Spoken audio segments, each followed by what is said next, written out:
Sino nakilala kay Lydia? Ha? Hindi si Ma'am Lydia na mama ni Pibon, ha? Okay. Si Lydia sa Bible, okay? So, let's talk about Lydia and the very words na sinabi niya, "Consider me a believer of the Lord." And when she continued, sabi niya kay Paul, kay Luke, kay Timothy, and other disciples, sabi niya, "If you consider me a believer of the Lord, stay in my house." Yun po yung eksakto na sinabi niya, no?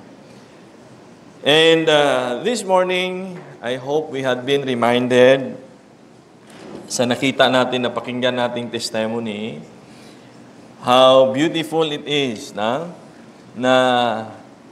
yung mensahe ni Lydia, yung kanyang hinihingi sa mga apostol, ay ginagawa po ng mga kapatiran natin. Amen? Okay? Na yung tahanan natin ay pinapagamit natin sa Bible study, house churches, and even Sunday worship. No? Ilan sa mga tahanan natin ay naging daan upang magkaroon ng gawain sa atin pong mga outreach. No? And Lydia is not a Jew. Okay? Kung tutuusin, kumbaga wala siyang kahit na anong network, no? Para magkaroon siya ng ganung pananampalataya. But when she met the Apostle Paul and some other disciples, sabi niya, "You stay in my house." Open, no? Ipapagamit ko yung tahanan na ipinagkatiwala sa akin ng Panginoon. Alam niyo, back in the New Testament, yung church ay nag-grow, okay? Yung early Christian churches ay nag-grow dahil sa mga gawain sa bawat tahanan. Okay? So, tapakin mo yung katabi mo, ipagamit mo na yung tahanan mo sa gawain ng Panginoon. Ano, sabi na, "Wag ako, wala akong tahanan." Hindi, lahat tayo meron, whether nagre-rent ka, or whether nagpatayo ka, pinagkatiwalaan ka ng Panginoon somehow ng tahanan. Now, I know a friend sa Singapore, is a Singaporean, na bumili siya ng bahay, dati siya nasa kondo. Pero bumili siya ng bahay at pinalakihan niya yung ilalim ng bahay, maybe about 80 to 100 kataong kasya. Para magkaroon ka ng bahay sa Singapore na kasya ang 80 to 100, you must be, a well-off. Okay? At bibihira yung magkaroon ng ganun. Pero sabi niya, itong ilalim ng bahay ko, intended ito sa worship service every week. Ginastusan niya para lang magkaroon ng worship service. So, I think we're on the track. Amen? Okay? We're in the early Christian, New Testament church. In Acts chapter 2, natin pong inaral noon, na ang mga disciple ay nagtuturo ng salita ng Panginoon. They go from house to house and it exploded. Hindi po siya galing sa malaking congregation na nag-house to house, but from house to house, they exploded. They grow exponentially. So I hope today we have something in common like Lydia. Sabi niya, "If you consider me, stay in my house." Now, to give you a background, okay, saan ba nanggaling sila Paul? Actually, nung dumating si Paul sa Macedonia, ay pangalawang missionary journey niya na ito. Why? Habang siya ay nasa Troas, sabi dito, "And they passing by Mysia came down to Troas. Okay? And a vision appeared to Paul in the night. There stood a man of Macedonia." Kaya mayroon pong awit, di ba? Yung Send the Light, there's a Macedonian call. Okay? And prayed him. Itong sabi ng tao na nakita ni Paul sa vision. Sabi niya, "Hey, come over into Macedonia and help us." Kaya, there's a call comes ringing. Yeah, sabi ng awit, there's a call comes ringing, or the restless wave, send the light. Alam niyo? So, the call of Macedonia is patterned, dito po yan sa Book of Acts. Okay? Na habang nasa journey si Paul at nagpapahinga, he saw in his vision a man.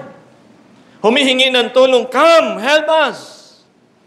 And after he had seen the vision, immediately, we endeavored to go into Macedonia. Oh. Alam niyo, when you have a vision, no, katulad ni Paul, pag binigyan ka ng Lord ng vision, do not hesitate to follow. Amen? Sabi ng awit, wherever He call, I go. Okay. Wherever He leads, I will follow. O, di ba? At ito yung naging response ni Paul. Hindi siya nagdalawang isip. Hindi siya, "Lord, totoo ba yun? Nasa vision ko, yung tao?" Hindi siya nagtanong. Hindi na siya naghanap pa ng ibang tatanungan. He immediately followed and sabi, "And assuredly gathering that the Lord had called us for to preach the gospel unto them." Dahil nga sa missionary journey ni Paul, itong second missionary journey niya, ang kanyang purpose is to share and preach the gospel to wherever mayroong opportunity. Hindi siya namimili. Hindi niya sinabi, papunta lang ako ng Troas, doon lang ako magpipreach. But immediately, habang nasa Troas si Paul, mayroong vision. Okay. Alam niyo, dito natin makikita sa ugali ni Paul na, yes, we have plan in life. Okay? Si Paul may plano sa kanyang missionary journey. But instantly, when God called for another opportunity, he think not even twice. He just followed. He just jumped in. And, "Yes, Lord, I will go there." Okay? In that vision, okay? Para makita natin, no, saan galing si Paul. No? So, dito sa Troas, okay? Di ba, yung church from Antioch? Okay? So then, from there, kung saan nakakapunta si Paul to preach, to share the word of God. No? And somehow, nung nandito sa Troas, the Lord called him to Philippi. Okay. And to get there, kailangan nilang bumiyahe at least 3 to 5 days sa dagat. Walang motorboat, bangka, di ba? Or layag nung panahong iyon. They don't have even a decent transportation mode. They don't have the fastest sa may Mindanao yung sumpit, na mabilis, no, yung dalawang makina, no? They have to didepende sila sa hangin. At yung kanilang paddle, no? And in verse 11, tingnan natin, verse 11, "Therefore, loosing from Troas, we came with a straight course to Samothracia, and the next day to Neapolis." Okay. So, mula doon sa pagkakita ni Paul sa vision, the man is calling, "Go to Macedonia and preach, help us." Okay. Hindi na nagdalawang isip si Paul, loosing from Troas, straight away pumunta siya sa may Samothrace. Okay? From here, pumunta dito, pumunta sa Philippi.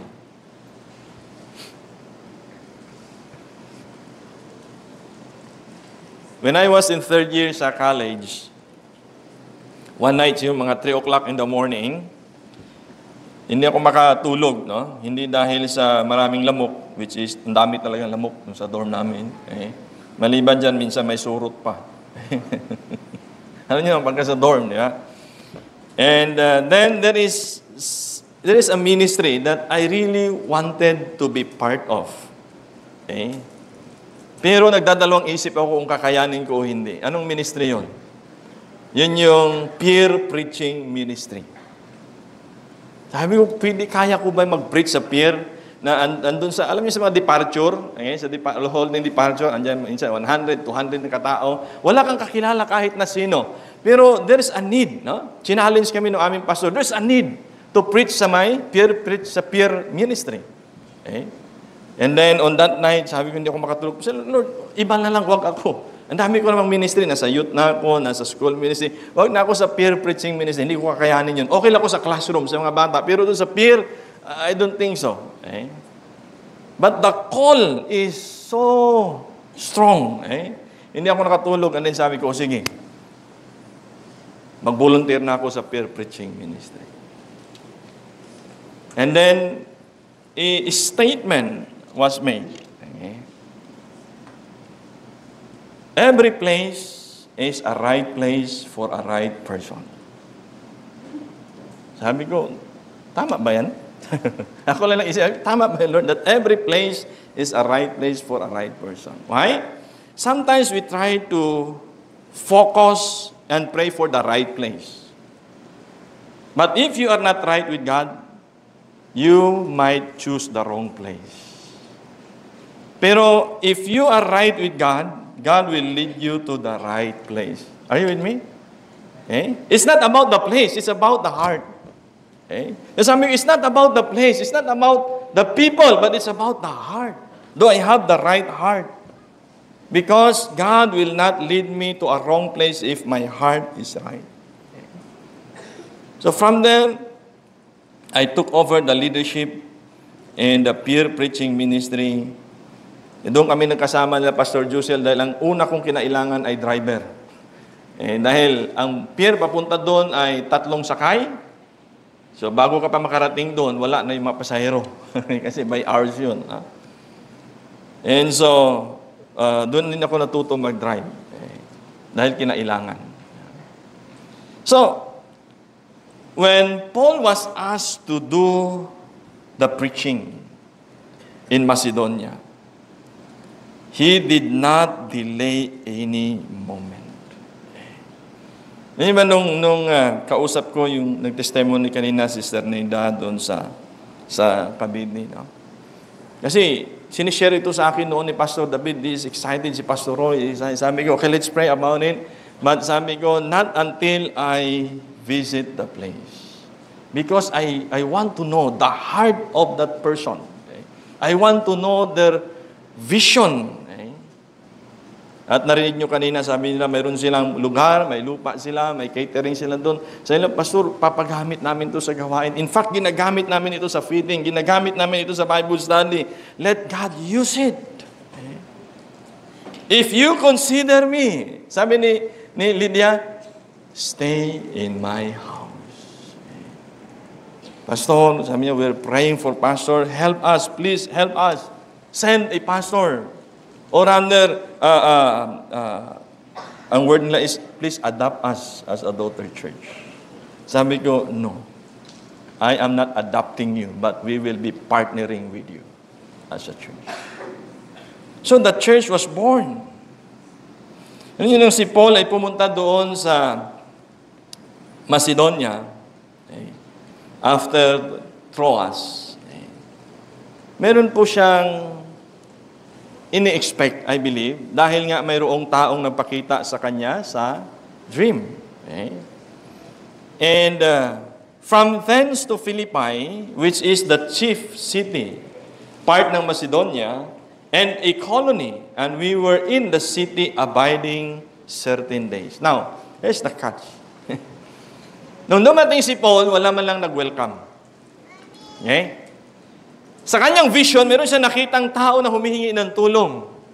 Dapat dating niya doon, ilang araw na sila na nandun, wala pa rin nagpapakitang lalaki sa kanya. Lord, saan na yung nakita ko sa vision? Panginoon, sino yung taong pinrepare mo para tulungan kami dito sa city? We don't know anyone in the city.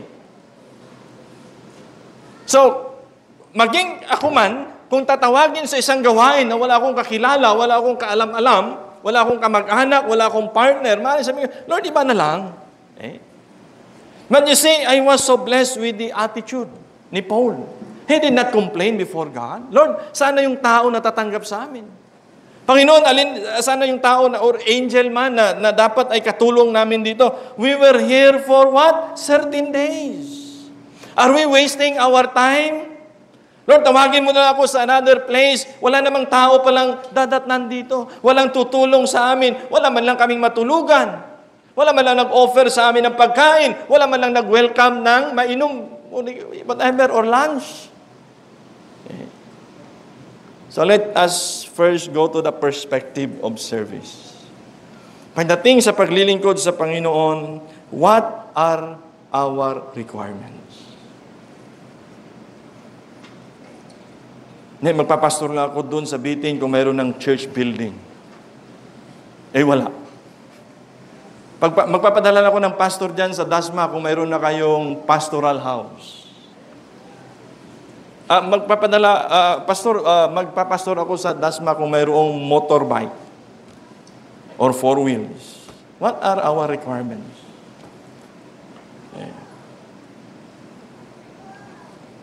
Pwedeng sabihin ni Paul, Lord, is this the right place? We've been here for certain days and nothing happened.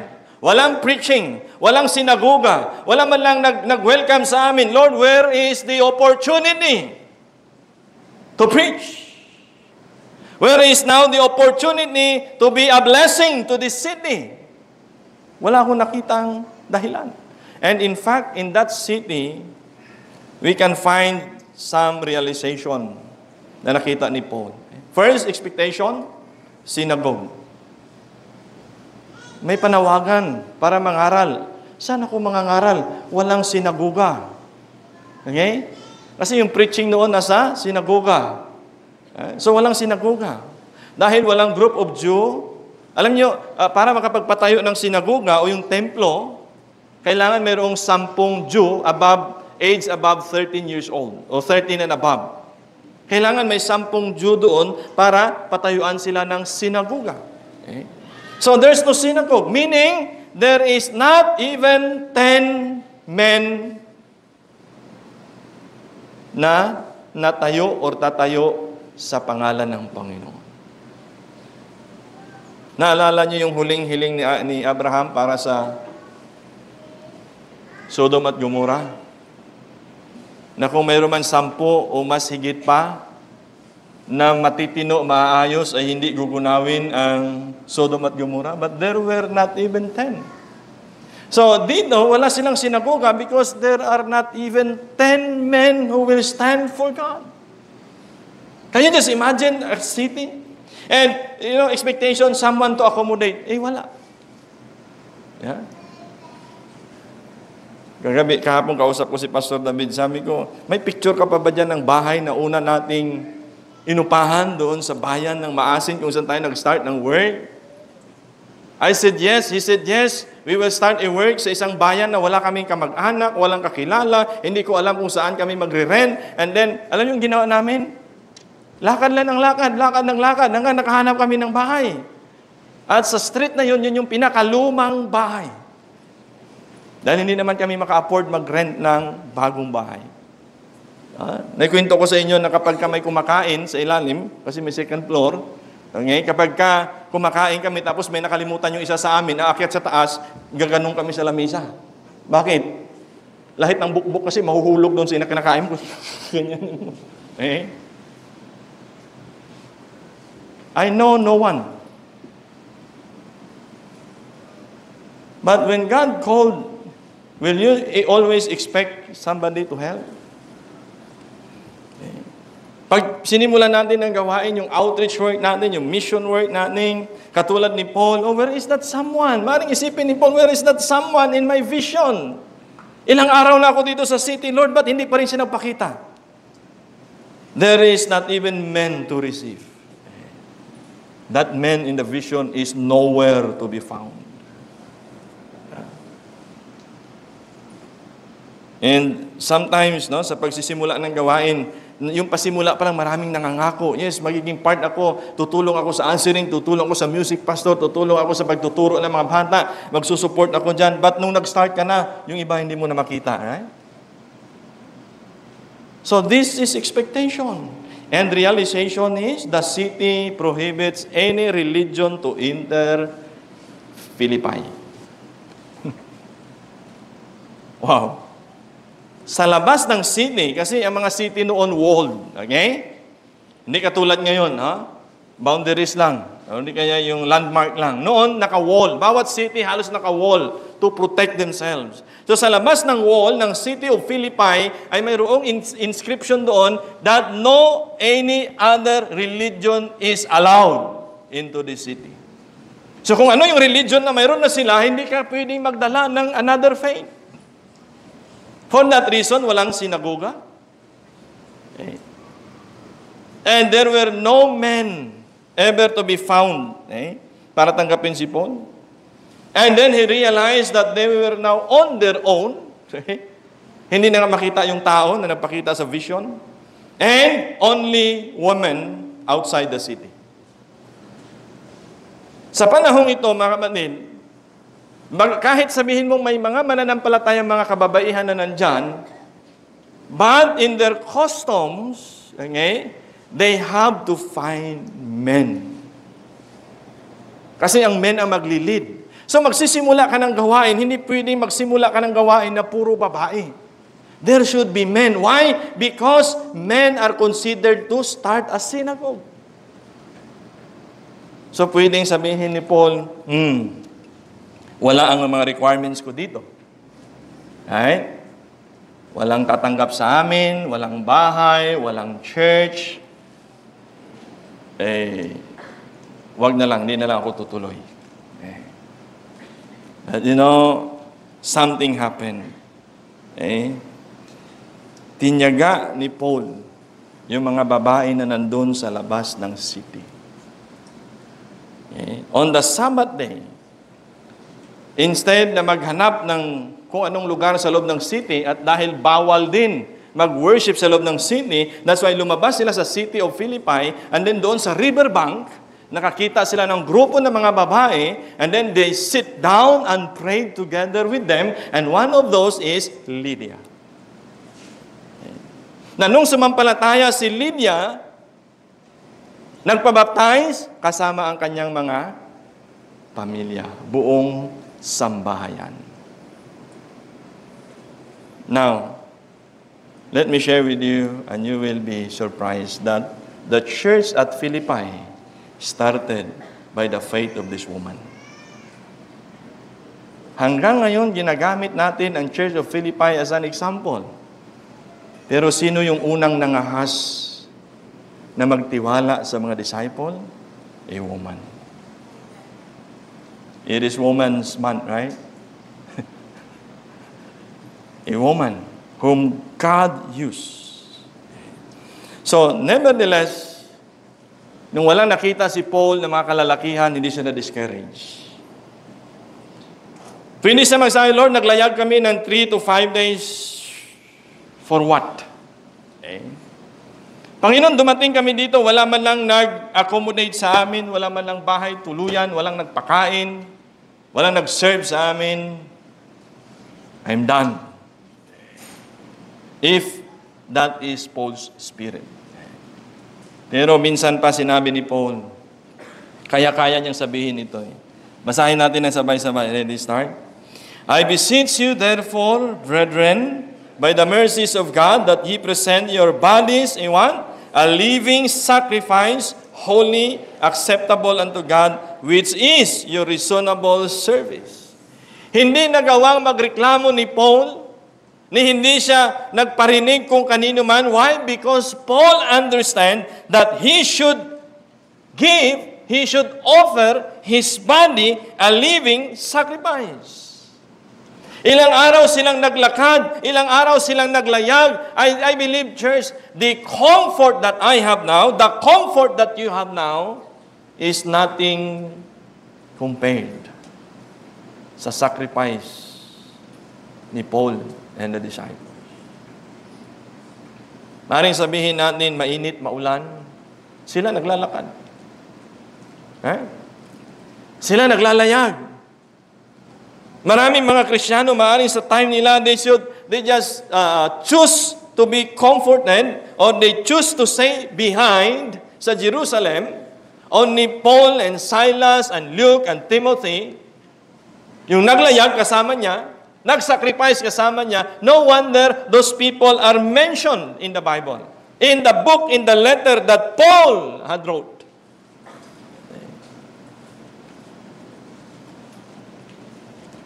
A living what? Sacrifice your body.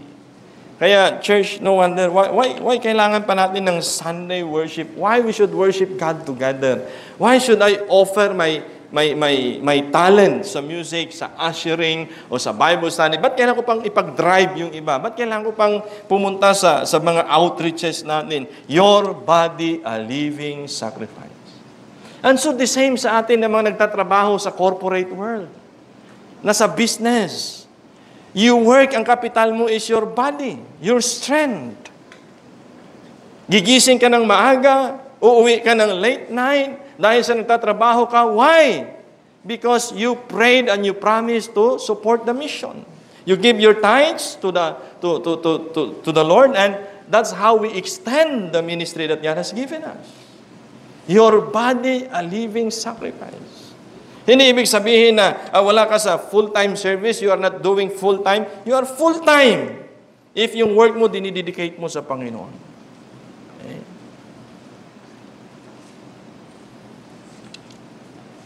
Tingnan natin ulit. Itong mga journey ni Paul. Tingnan nyo. First, second, third journey, fourth, to Rome. Okay. Ito yung mga journey ni Paul, no? From Jerusalem, nakarating siya sa Rome. Okay. Dito, Italy. I mean, sa Rome. Okay. Hindi madali. Granting na sila ay naglalakad at sasakay sa bangka. Okay? Gaano yung sacrifice na pinagdaanan ni Paul? No? Kaya sabi niya, how many times siya na shipwreck? Ilang araw at gabi siya nasa dagat dahil sa palutang-lutang, dahil nasira yung kanilang bangka. Sabi niya, I am in the perils of the robbers. I was stoned to death, beaten to death. I was imprisoned. But why Paul is continuously doing a mission work? To present my body a living sacrifice. I am afraid that one day, sabi ko, I will enjoy my office. I will enjoy my vehicle. I will enjoy my motorbike. That's my fear. My greatest fear. I enjoy my house.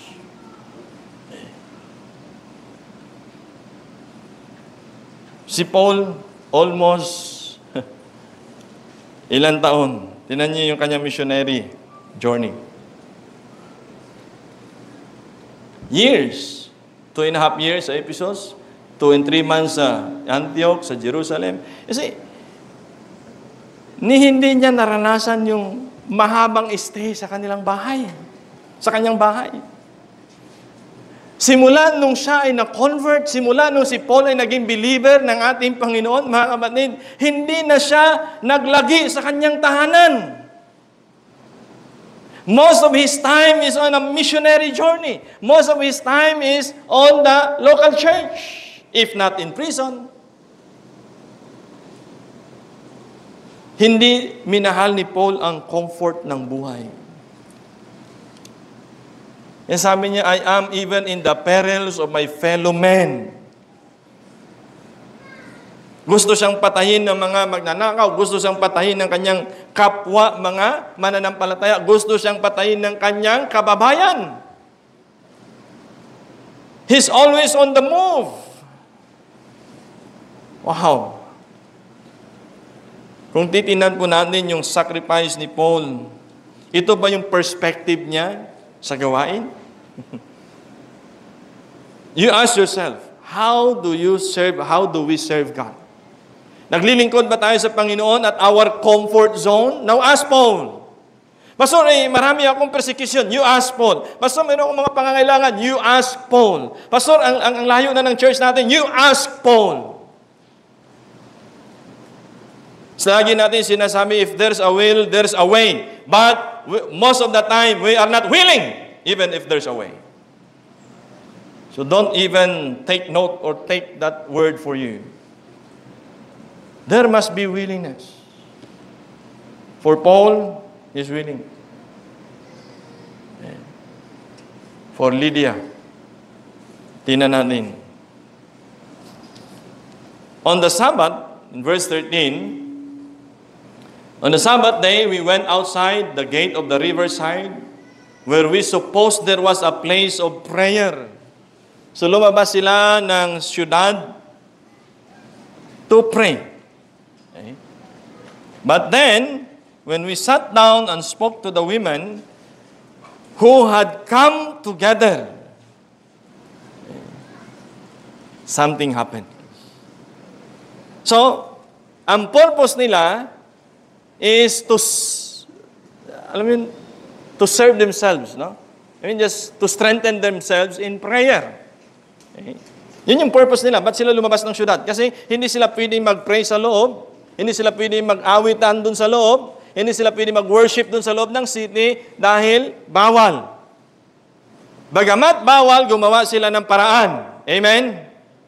Sana pagdating sa paglilingkod sa Panginoon, kahit bawal, gawa ka ng paraan. Hindi yung gagawan mo lang ng paraan yung bawal kapag may personal ka na gain. Ipinagbabawal, pero gumawa sila ng paraan. Maaring bawal sa grupo nyo, bawal sa company nyo. Can you make any ways to find para may pagpatuloy mo ang yung worship sa Panginoon? So this is on the Sabbath day. So anong gagawin ng Hudyo sa Sabbath? They have to find a place to worship. Nandito na kami sa city. Ang ganda na ng aming lokasyon. Okay na to. Secured. Sa loob kami ng city.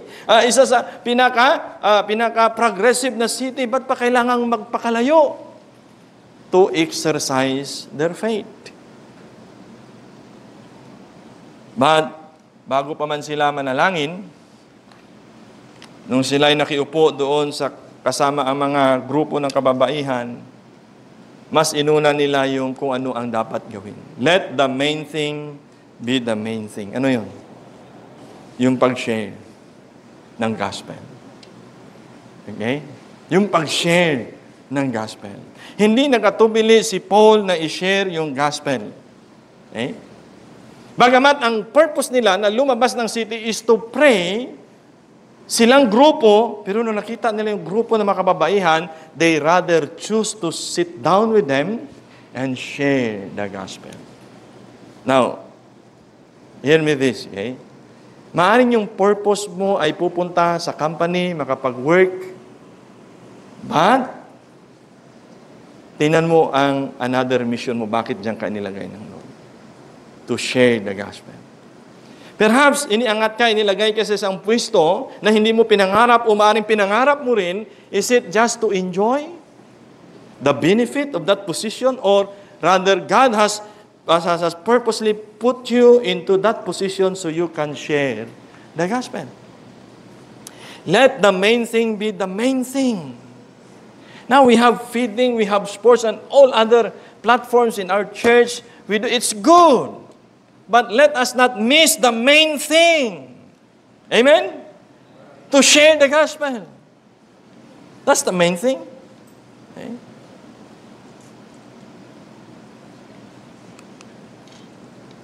One thing we can learn from Lydia is that she personally worshiped God. Bago pa man nila na-meet si Paul, she already worshiped God. Now, don't get me wrong. Ang isang tao, bagamat hindi Kristiyano at born again, pwedeng sumamba sa Diyos. Yeah. Lalo na sa bansa natin, no? We are known as Christian nation. Marami po sa ating mga kababayan ang nagwo-worship sa Panginoon, but they don't have a personal relationship with God. So si Lydia ganun. Maaaring narinig niya ang patungkol sa pangalan ng Diyos, and she worshiped God, but she is not saved. A certain woman named Lydia, a seller of a purple of the city of Thyatira. Now, ano yung business niya? Selling a purple cloth. Sa mga panahong ito, mga kapatid, para magtinda ka ng colorful cloth, ibig sabihin, nakaangat ka ng konti. Hindi ka ordinaryong traders. Okay? Ayun eh? So, nakaangat siya dahil she is selling the purple cloth. Something that is adorned by the royals only. Hindi ito pang karaniwang tao. So, nasa ano sa RTW. Okay? Business. Pero tinan nyo, bagamat siya ay nasa kanyang business, nung nandun na sila Paul, katulad ni Mary, pinili niyang maupo at makinig. Amen? Bagamat siya ay naghahanap buhay, bagamat siya ay busy sa kanyang gawain, when she learned about Paul, iniwan niya lahat ng kanyang gawain. And here is the catch, church, here is the catch. Ang Sabbath ay pinakamabintang araw. Parang ngayon din. Anong pinakamabintang araw? Weekend. Di ba? Sunday. But thank God, bagamat Sunday, di ba, andito tayo. Pinili mo mag-worship sa Panginoon. So, pwede sabihin niya, teka lang, sayang. Ito yung araw na mabinta. At ito yung araw na yung mga traders ay pupunta doon sa labas ng city. But she chose to listen. Tingnan niya, whose heart the Lord opened. Tingnan niya, nung nagkaroon siya ng interest na makinig kay Paul sa kanyang preaching, sa kanyang sharing, the Lord opened the heart of Lydia. Next Sunday, I'll be sharing about Cornelius. Ganun din. Si Cornelius, generous, matulungin, pero hindi siya nakakilala sa Panginoon na kanyang Diyos at tagapagligtas. So the Lord has to send somebody to explain to him the way of salvation. So si Lydia, ganun din, no?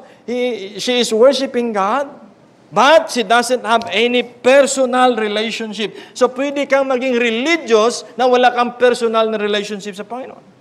Katulad din ni sa John chapter 3, Nicodemus. Si Nicodemus, religious person. Ang dami niyang alam sa law of Moses, but he doesn't have a personal relationship sa Panginoon. So, to become the Lord's worshiper at maging follower is two different things. Kaya nga sabi ni Jesus, follow me. Follow me.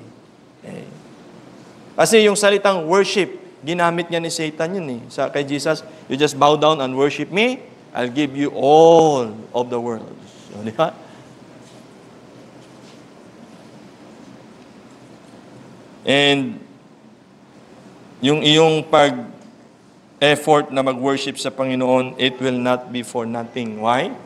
Because if we sincerely worship God, He will surely reward the desires of your heart. Okay. He will. Hey, ito, si Lydia. Huh?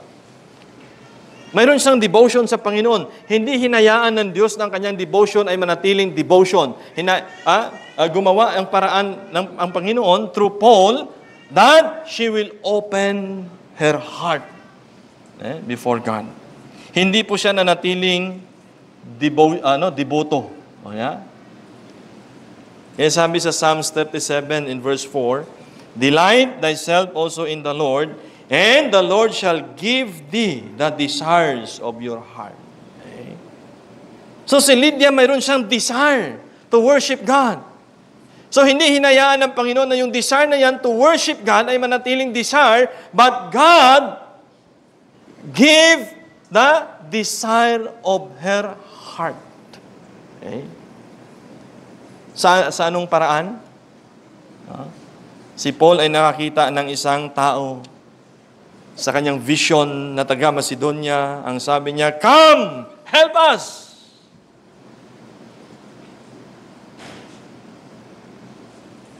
Not only that she personally worshiped God, but we can learn from Lydia that she intentionally listened. Intentionally listened. Alam niyo, ang pakikinig, dapat, hindi yan gift eh. Ang pakikinig, hindi gift. Kasi most of the time, pagka may nagsasalita, no? Kahit sa loob ng classroom, nakita ko rin to kahit sa mga meeting, no? Pag may nagsasalita, marami na sa cellphone, yung iba tumatawag, you know. Si Lydia, sabi niya dito, sa may verse 14, whose heart the Lord opened, that she attended unto the things which were spoken of Paul. Pwede siyang, alam mo yun, pwede niya isipin, teka lang, paninda ko doon. Ano nga ba yung Paul? Habang nagtitinda siya, pwede siya masabi, sige, andito lang ako, nakikinig naman ako, Paul. Okay, ilan sa iyo? Meron, nakikinig ako, ha? Oh. Intentionally, she listens. So, pagdating sa gawin na i-bless tayo ng Lord intentionally, we should also intentionally listen and follow. Okay. Hindi ka pwedeng mag-expect that God will intentionally bless you if you are not serving intentionally. Amen? Ito, practical lang, no? If you are not intentionally listening, of course, you will not be learning. If you are not intentionally reading, you will not be learning. So there should be intentionality. Kaya pag nag-serve tayo sa Panginoon, nag-worship tayo sa Panginoon, you ask yourself, am I intentional? Or option ko to kasi in-invite ako ni ano? O option ko to kasi isinama ako ni Papa, ni Mama? Or wala akong choice? Kasi ni-required ako. For Lydia, she chose to listen intentionally. Katulad ng sinabi ng ating Panginoon kay Martha, di ba? Nung bumisita ang Panginoon sa kanila at busy si Martha sa pagluluto, sa pagpiprepare para sa mga kakainin ng mga nakikinig. Nung pagod na siya, sabi niya sa Panginoon, Lord, hindi ba pwedeng sabihan mo si Mary na tumulong naman sa akin? And sometimes ito nangyayari din sa atin. May Bible study sa bahay natin, pero andun tayo sa kusina. I think we have to, of course, we appreciate na mayroon tayong pangmerienda sa bisita. We appreciate na after nung Bible study may kainan. But church, nandun yung mga pastors natin o preachers o leaders natin for you to learn. Amen? I believe magiging mas masaya sila na wala ng pagkain basta nakikinig lang kayo. Parang hindi din, ano? Why choose if you can have both, Pastor? So, pero dapat ay, pagdating sa pakikinig, you pay attention. Kaya sabi ng Lord, Martha, Martha, you are anxious and worried about many things. There is need of only one thing. Mary has chosen the better part, and it will not be taken from her.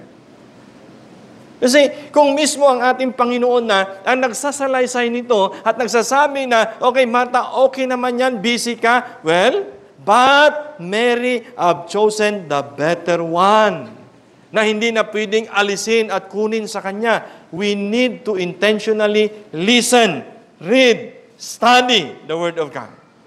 Amen? Not by chance. Maglaan ka ng oras. Maglaan ka ng panahon, maglaan ka ng time just to soak yourself sa salita ng Panginoon. Napakarami nating materials, ang dami pong mga resources sa internet for you to learn. Di ba? Dapat walang excuse na hindi tayo matututo. So, she intentionally listened. Kasi pagka optional mo lang ang makinig at mag-aral ng salita ng Panginoon, I tell you will not grow. Ano mang halaman, kapag gusto mong magkaroon ng bunga yan, at iniwan mo lang dyan sa isang tabi, at hindi mo na binalikan, hindi mo diniligan, hindi mo dinamuhan, hindi mo inisprihan o tinignan kung may mga peste o harmful insect na nandyan, you cannot have any fruit. Right? So, once na itinanim mo yan, kailangan mong alagaan, kailangan mong puntahan, kailangan mong tingnan. So, you must be a what? Intentional farmer. Hindi ka pwede mag-farming na pagsaboy mo ng buto, sasabihin mo, aani ako after 3 months. No, there is no such. You have to take good care of it. You have to pay attention. Okay? So, sa word ng Panginoon, pay attention. Yun yung ginawa ni Lydia. And number 4, she immediately obeyed. She immediately obeyed. Nung narinig niya si Paul sa pangangaral ni Paul, wala na siyang maraming tanong. No? Sabi ni and after she was baptized, and her household as well. Hindi niya na pinatagal. Ay, teka lang, magpabaptize na ako next month. Babaptize ako next year. No, church, in the early Christians, let me remind you, the early Christians, when they came to believe the Lord Jesus Christ, they were baptized. Dapat nga, sa bawat araw na may tumatanggap sa Panginoon, ibabaptize na natin agad. Kasi ang nangyari ganito, tayo ang nag-determine doon sa faith ng tao. Pwede na ba yung i-baptize? Parang hindi pa. Pag sinabi niya siya tumanggap sa Panginoon na kanyang Diyos nakapagligtas, dapat na siyang magpabaptize. It is not for me to tell when are you going to be baptized. It is not for the church to determine if you are to be baptized. It should be your conviction if you need to be baptized.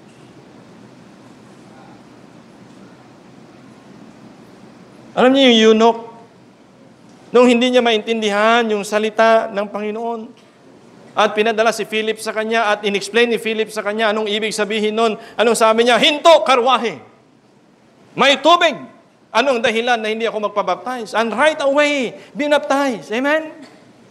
There were 3,000 souls that day. Nung narinig nila si Peter, nung nag-preach, and they that gladly received His word were baptized. Can you imagine 3,000 souls? Gaano karaming taong ibabaptize mo? Why? Nag-antay ba sila ng 1 linggo, 1 buwan, 1 taon? Sinabi ba nila, pagka nahinto ko na yung aking sigarilyo, yung aking bisyo, tsaka lang ako magpabaptize? Church, if a person has personally received Christ as his Lord and Savior, he or she needs to be baptized. Kaya ngayon hindi makapagpabaptize, hindi niya rin matigil-tigil yung bisyo.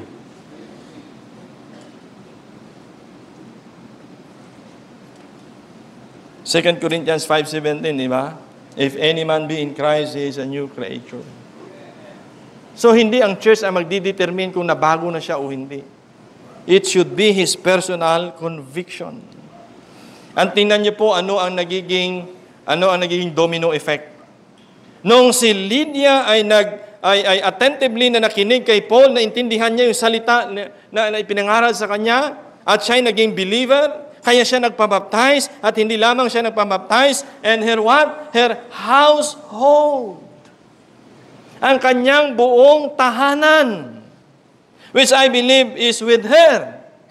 Kasi ang mga businessman noon, mga mga traders noon, kung saan yung may opportunity, pamilya andun, maglalagay ng tent, doon sila matutulog, magbi-business, and after a while, kung ang opportunity sa kabilang bayan, buong pamilya pupunta sila doon. They are, traders. Hindi katulad ngayon na pupunta ka lang doon sa pwesto mo, uwi ka. In those days, kung saan yung opportunity, buong pamilya mo nandun. Kaya nung si Abraham ay tinawag, kasama ang buong pamilya.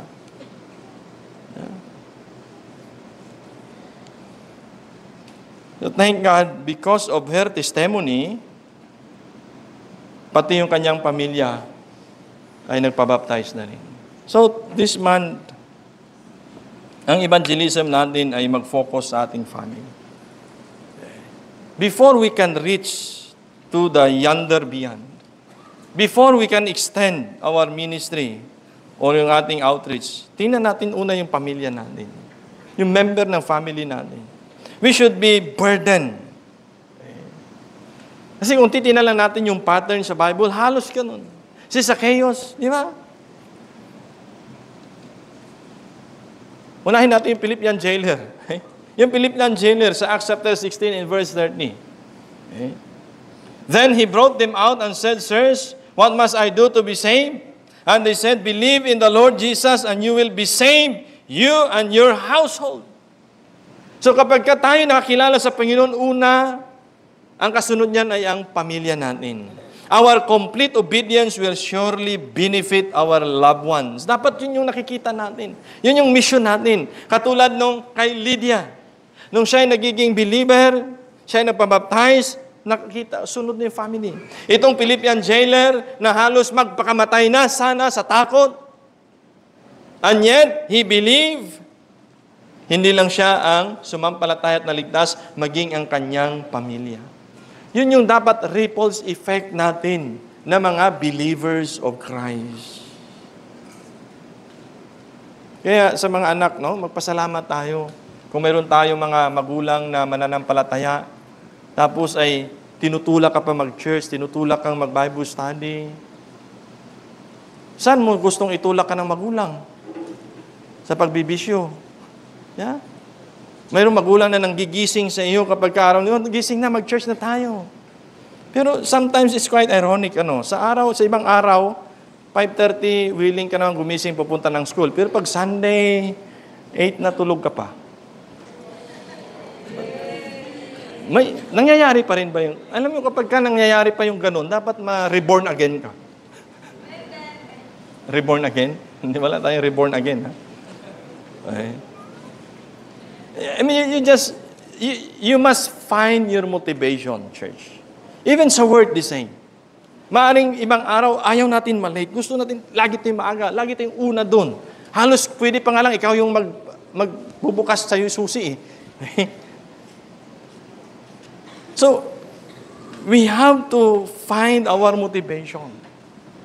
Itong mga taong ito, si Lydia, when she got saved, wow, kailangan malaman to ng family ko, kailangan malaman to ng kapatid ko, ng anak ko, kailangan sila din maging believer. Ganun din sa Philippian jailer. Hindi lang sa'yo na-save, maging yung kanyang buong sambahayan. What more can we give sa ating mga pamilya?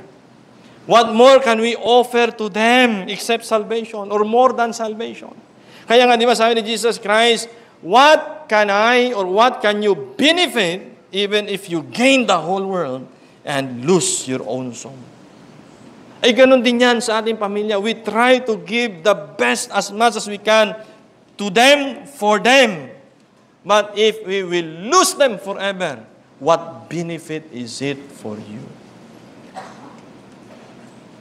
We are willing to sacrifice and give the best of what we can offer to them. But if they are not saved, what can you offer in exchange to their soul? Sa Luke chapter 19 kay Zacchaeus, di ba?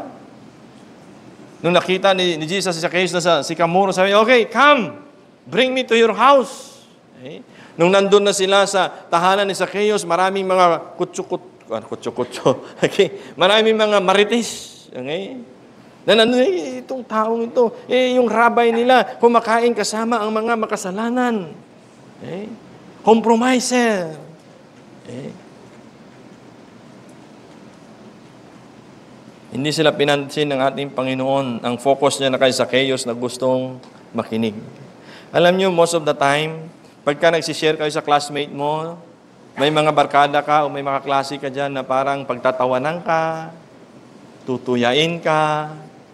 Ayun yung mga non-believer. Huwag mo lang sila pansinin. Focus ka doon sa mission mo. Gusto mo masiran yung isang classmate, gusto mo masiran isang ka-office mate, gusto mo masiran yung isang kaibigan, just focus on it. Okay? Kaya sabi ni Jesus, and Jesus said unto him, unto Zacchaeus, this day is salvation come to this house, for as much as he also is the son of Abraham. Saan dumating ang kaligtasan? Hindi lang kay Zacchaeus, sa kanyang buong sambahayan.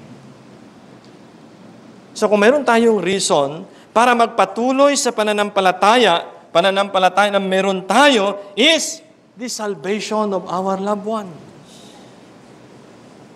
Their salvation. Okay? Sana ay makita natin na maging motivation natin yan. So si Lydia, iniwan yung kanyang business, nakinig kay Paul, at sa kanyang pakikinig, siya ay sumampalataya, at hindi lamang siya maging ang kanyang mga mahal sa buhay. Maaring sa loob ng tahanan, nag-u-observe lang si tatay, si nanay. Nag-u-observe si kuya, si ate, si kapatid mo. Tinitingnan nila yung buhay mo bilang Kristiyano. Ikaw ba ay maging blessing? Yung sinasabi mong ikaw ay na-born again sa inyong magkakapatid, pero ikaw yung hindi maasahan sa trabaho sa loob ng bahay. You should be an example. Amen? Kung nais mong madala ang iyong kapatid sa pananampalataya, you should show them that you're a Christian. Dapat gumaganap ka ng gawain sa loob ng tahanan na kahit hindi inuutusan. Saan mo pwede ipakita ang testimony mo as Christian? Sa loob ng classroom. Sinasabi mo at alam nila na ikay Kristiyano. So kapag ka sila ay nangungupya, huwag kang mangupya. Amen? I mean, you should show. Okay? You should not only show them, but you must convince them. Kung sa inyong mga magbabarkada, kasama ka sa paglalaro ng basketball, kung ugali ng mga teammates mo ay manikot, manakit, dapat pino ka maglaro. Amen? Kung ang mga kasama mo ay naglalaro at nagmumura, dapat hindi nila marinig na nagmumura ka. You should set as an example. So, Lydia intentionally listened and she was able to bring her family sa Panginoon. Number 5 and last, okay? She joyfully served. Joyfully served. Hindi pinilit, hindi pinipilit, hindi nagpapapilit. Amen? Joyfully, she offered. Tingnan niyo, sabi niya, come to my house and stay. Hindi yung, come to my house, pero sana wag umuo, no? Tingnan niyo, say, if you have judged me, ibig sabihin, if you consider me to be a faithful to the Lord, if you consider me a follower of Jesus, come to my house and stay. Hindi lang bisita kayo, sabi, stay there.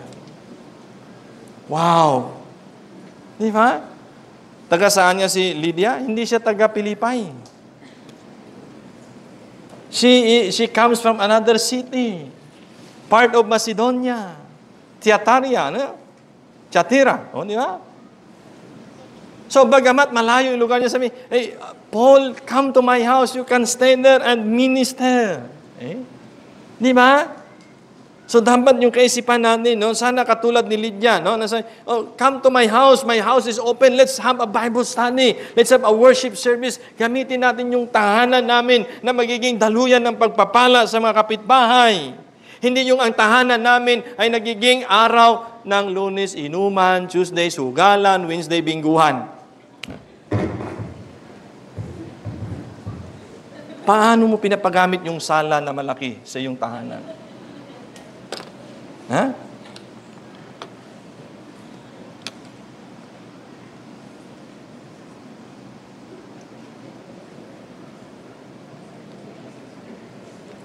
Alam niyo sabi ni Paul, ni Luke pala, no?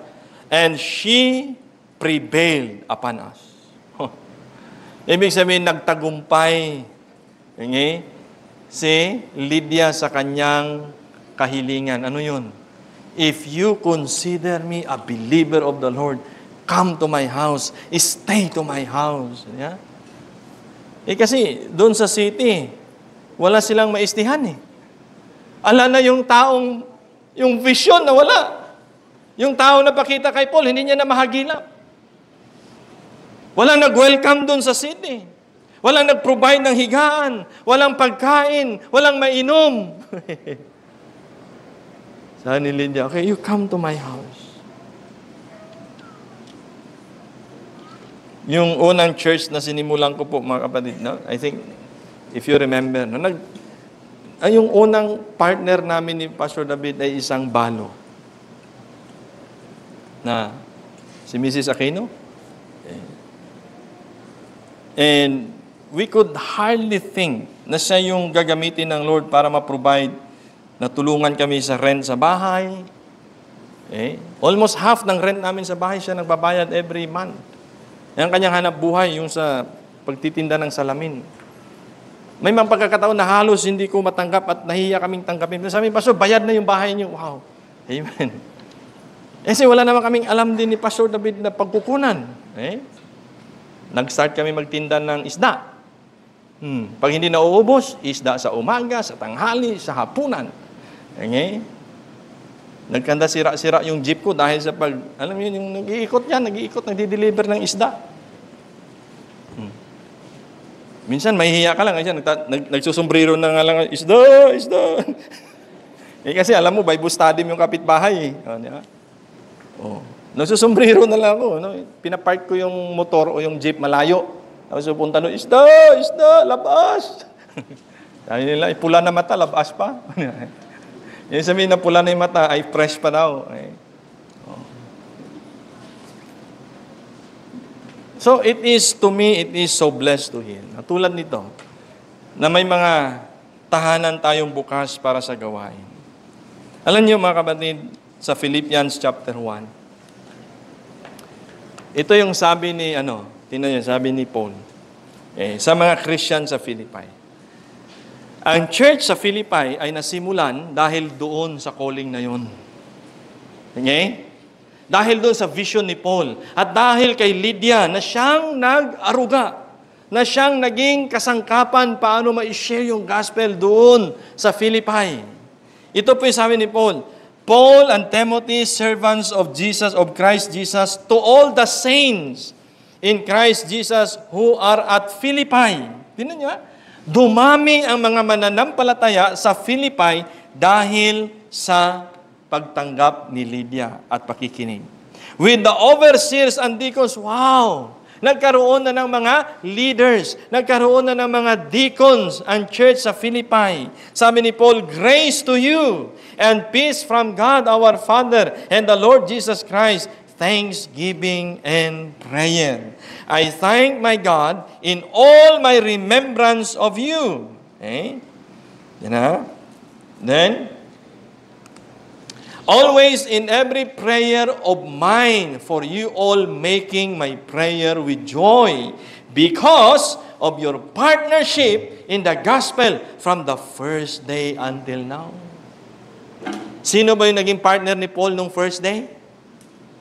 Si Lydia. Ngayon, nagkaroon ng maraming mananampalataya, nagkaroon ng mga deacons sa church, ng mga leaders and church. Why? Because their partnership continues from day one to the time Paul wrote a letter back to them. Amen? Yeah. Dumami ang mananampalataya because of Lydia. Binigay ng Lord ang vision kay Paul. Balikan natin yung verse 9. A vision appeared to Paul.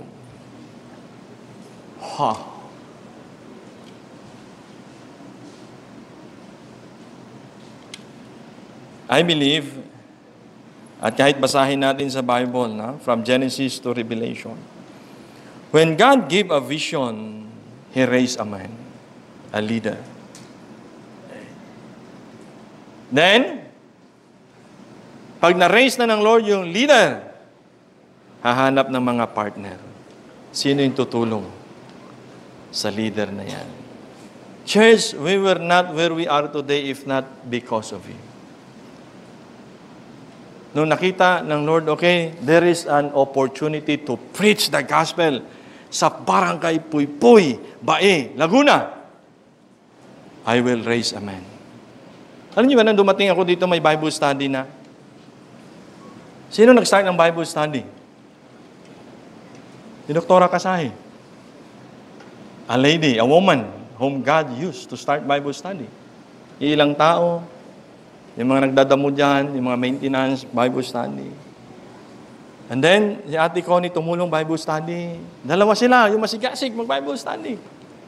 Bible study sa mga workers hanggang sa lumago. And when God raised a leader, He also raised partners. Amen? Okay? Kasi si Paul, from one place to another, so pag nag-start si Paul, pupunta na naman sa kabila, and then, mag-start na naman, pupunta na naman sa kabila, and the work continues, kaya sabi ni Paul, because of your partnership. Mission is about partnership. Church planting is about partnership. Hindi tayo makapag-start ng tagumpay if not of your partnership. Ng Bitin, ng Dasma, ng Kalamba, if not of our partnership. We should stay in partnership together. So when God gave that vision, alam nyo, God also prepare His people. May nakalaan na yan. May inihandaan na ang Panginoon dyan. And you know, I thank God for our partnership, no? So, yung Bitin, nakita nyo naman kanina, Nung una, nag-iisip ako, paano natin marintahan yung lugar na yan? Saan tayo kukuha ng pera? Paano natin mapunan? And the Lord raised you To be our partner. Hanggang sa hindi na natin pwedeng i-rent yung resort. Namumblema si Pastor Renante at ang mga kapatiran natin. Isa sa mga bahay, Pastor, second floor. Bakit hindi? Hindi ba? Ganon din sa Dasmariñas. Alam nyo, nung pumunta ako doon, yung una ko nakita, yung mga bubong. Nung unang punta ko nga, walang bubong Bumili sila ng tent, sinira ng bagyo. Humingi ng tulong si Pastor David. Sabi ko, let's pray about it. Pero bago ko pa ma-share sa inyo na mag-raise ng fund, sila doon nag-ambag-ambag na para magkaroon ng bubong. No? Yung mga tagpi-tagpi, nakita niyo yan, mga tolda, sira-sirang yung atip, yung bubong nilagay doon. Pero nung tiningnan ko, may mga siwang, malalaki pa sa kamao yung siwang. Sabi ko, paano kayo dito kapag kanaulan? Paso, doon kami sa isang tabi doon, lahat. Kaya we're praying na magkaroon ng bubong man lang sila doon. Amen? Tulad nung sa Bitin, in-extend. Ito, ganun din. No? Sabi ng mag-asawa, I think nasa live na dyan sila. Basta gamitin nyo yung property namin for 5 years libre. Walang babayaran ng church. After 5 years, pag-usapan natin uli kung ilang taon na naman gagamitin. Prime lot po yun mga kapatid, nasa likod lang ng City Hall ng Dasmariñas. Sabi ko, sure? Kasi baka, yes, Pastor, commitment namin yan. Okay na yung mga anak namin, nakausap na namin sila. Gamitin nyo para sa gawain ng Panginoon. Let's pray about the spirit of Lydia. Come to my house. Stay there. Come to my place. Use it.